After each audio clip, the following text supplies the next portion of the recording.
കുറ്റി അന്വേഷിച്ച് കുറ്റിക്കാട്ടിൽ നിന്ന് അല്പം ദൂരമുള്ളൊരു ഗ്രാമത്തിലെത്തി.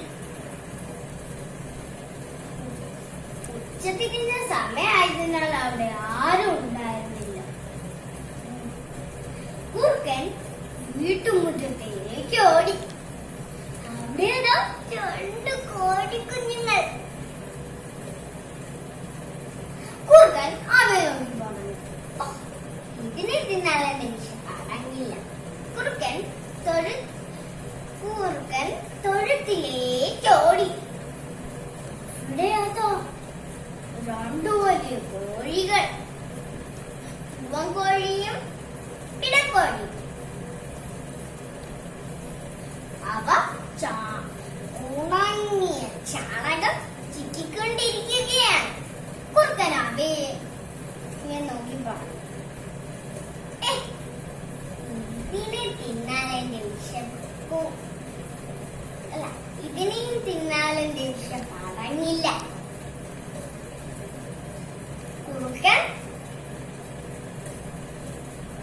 കുറുക്കൻ നേരെയുള്ള വഴിയിലൂടെ ഒരു തോട്ടിന്റെ അടുത്തെത്തി.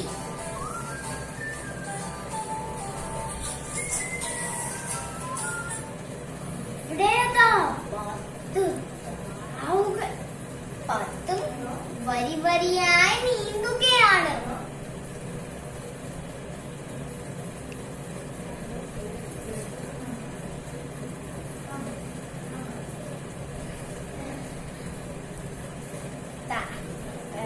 കുറുക്കൻ പറഞ്ഞു, ഇനി ഒരുമിച്ചു തിന്നാൽ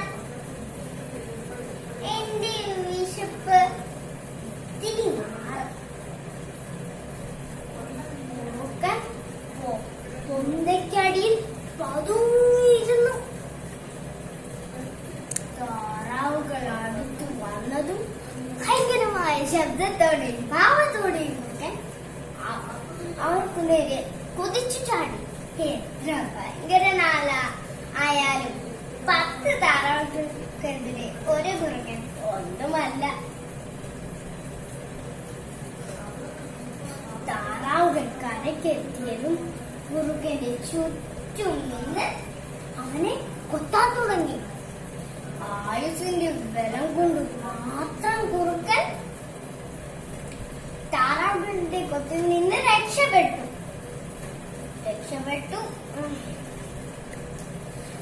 ഗുഹയിൽ ചെന്ന് കിടക്കുമ്പോൾ വിശപ്പിനെ കുറിച്ച് ആലോചിച്ചതേയില്ല. 10 താറാവുകളുടെ 10 കൊപ്പ് കൊണ്ടുള്ള 100 കൊത്തിന്റെ വേദനയ്ക്കിടയിൽ വിശപ്പിനെ കുറിച്ച് ആലോചിക്കാൻ ആർക്കെങ്കിലും പറ്റുമോ? ഇതിൽ നിന്ന് എന്ത് മനസ്സിലാക്കാൻ കൂട്ടരെ? നമ്മൾക്ക് മുന്നിൽ വന്ന അവസരം ഉപയോഗപ്പെടുത്താതെ അത്യാർത്തി കാണിച്ചതുകൊണ്ട്